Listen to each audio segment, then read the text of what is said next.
All right, so the next unit is on rates, ratios, and percents and all that, and proportions. Okay, so this is the first section, day one, and we're going to start with talking about ratios and proportions. So I know you know what a ratio is. A ratio, uses division to compare two quantities. Now, ratios could be represented in three ways, right? One, you probably know it could be represented using the little colon, so A23. It could be written using the word two, A23, right? And then finally, it could be written as a fraction. Now, a fraction in mathematics for us is probably the most common way you're going to see a ratio written. Now, a lot of times ratios are written as fractions, and we know fractions can be reduced. And it's a lot easier to work with smaller numbers, so we look to reduce when possible. So in this first example, if we wanted to simplify this ratio, all you're going to do is divide this fraction. So 16 divided by 8 and 24 divided by 8 reduces this ratio to 2 to 3. All right. The next one, 28 and 4 can both be divided by 2. 28 divided by 2 is 14. 4 divided by 2 is 2. So the ratio of this would be 14 to 2. In example 3, 18 and 12 are both divisible by 6. 18 divided by 6, 12 divided by 6 will give you 3 to 2. All right. So simplifying ratios is no different than just reducing the fraction. Now, the one thing you have to understand about ratios is the way we write them, the order does matter. Okay. So in this example, when we write the ratio for the situation, the order they tell us to write it in is the order we have to write it in. So a volleyball team plays 14 home matches and 10 away matches. What is the ratio of home matches to away matches? So they want home to away. Well, how many home matches were there? 14. How many away? 10. We know we can divide both of these by 2 to get 7 to 5. All right. Now the next one, what is the ratio of home matches to all matches? Home to all matches? Well, there are 14 home, and we have to add the home and away games to basically determine the number of total games. So 14 to 24. Both of these can be reduced by 2. So 14 divided by 2 is 7. 24 divided by 2 is 12. So the ratio of home matches to all matches would be 7 to 12. Now, proportions. You'll see proportions a lot in cooking, such as, this recipe yields 3 servings. How many cups of flour would be needed for 6 servings, right? And we'd have to set up a proportion to figure that out. So what is a proportion? Proportion is an equation that states two ratios equal to each other. So if I look here, A to B is equal to C to D. And this is basically a ratio. This is a ratio, and they're set equal to each other. Now, in this, one, what we call cross product, is called the means. The other is called the extremes. Okay, and that comes up later on in mathematics. So if we look, if I take two fractions and I know they reduce, so say I have 8 over 6, and I know that reduces to 4 over 3. What you have to notice is if I cross multiply there and I cross multiply there, what do you notice about their cross products? You get 24 is equal to 24. The cross products are equal. Well, that helps us solve these proportions, right? Because no matter what, if they're proportional, their cross products are equal. So the cross product property basically is used to determine if relationships are proportional. And then we also use it to solve the proportions. So solving proportions, first thing we do is we cross multiply, and then we solve the equation. Now there's one note you got to keep in mind here. If you cross multiply and you multiply one term and two terms, you must remember to use the distributive property. Meaning, if you cross multiply and you have like x times x plus 2, you must remember to distribute the x.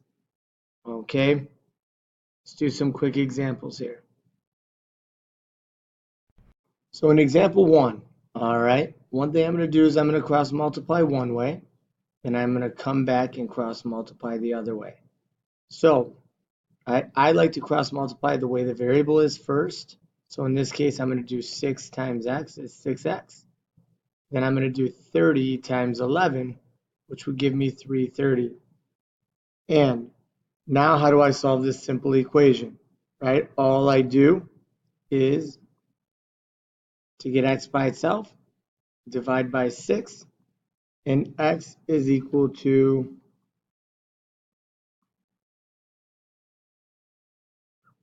55.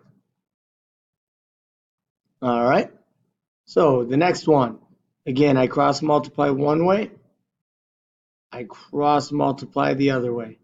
So in this case, the variable this time first is 3a times 12.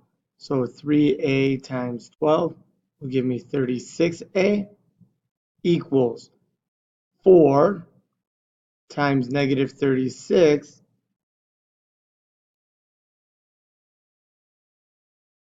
and that will give you 144. So this will be negative 144. And now how do we solve for a? We go ahead and we divide by 36. And negative 144 divided by 36 is negative 4. All right. The next one. This is what I'm talking about from that little note up above, right? When you cross multiply and multiply one term by two terms, you must remember to use the distributive property. So in this case, when I cross multiply this way and I cross multiply this way, I'm going to start with the variable on the left. So 5 times k minus 4, or sorry, excuse me, 13 times k minus 4 is equal to 39 times 5. When I distribute this,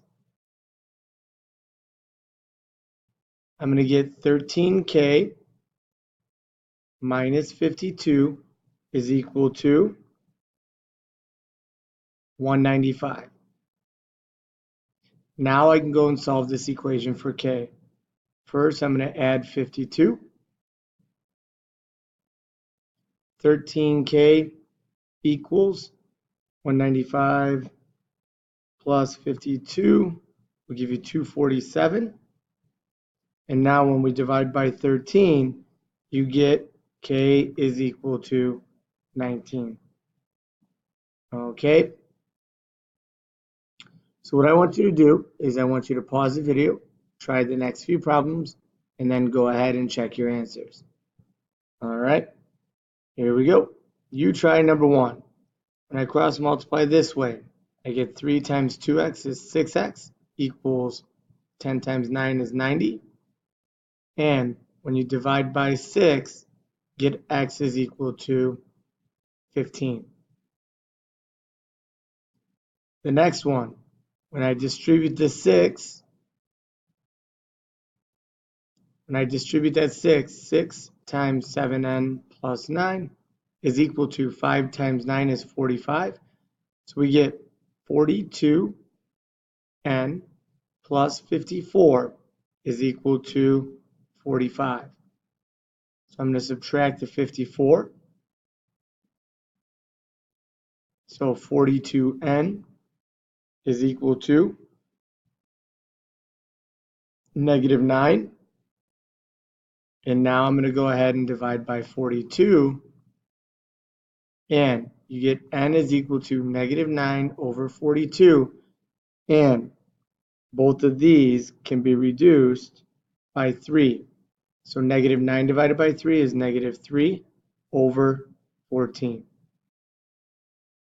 Okay, now the next one, when we cross multiply this way, 5 times r is 5r. 5 times 5 is plus 25 equals 8 times r is 8r. 8 times negative 9 is negative 72. So now I'm going to bring the variables to the left here, solve an equation, subtract the 25. We get negative 3r is equal to negative 72 minus 25 will give you 97. So negative 97. And r would equal negative 97 over negative 3, which is 97 over 3. Yes, I know these don't always make the most sense, right? But you have to trust yourself here. The one thing I do want to show you is, what does this really mean? If I look at the answer to number you try 1, where x is equal to 15, 9 over 3 is equal to, what is 2 times 15 going to give me? It's going to give me 30, right? Now, what is 9 divided by 3? 3. What's 30 divided by 10? 3. Notice how the value of the variables we found are the values of the variables that make the equation true. Okay, so that is what we're doing when we're solving these proportions. All right, go ahead, do the day 1 homework and send it to me.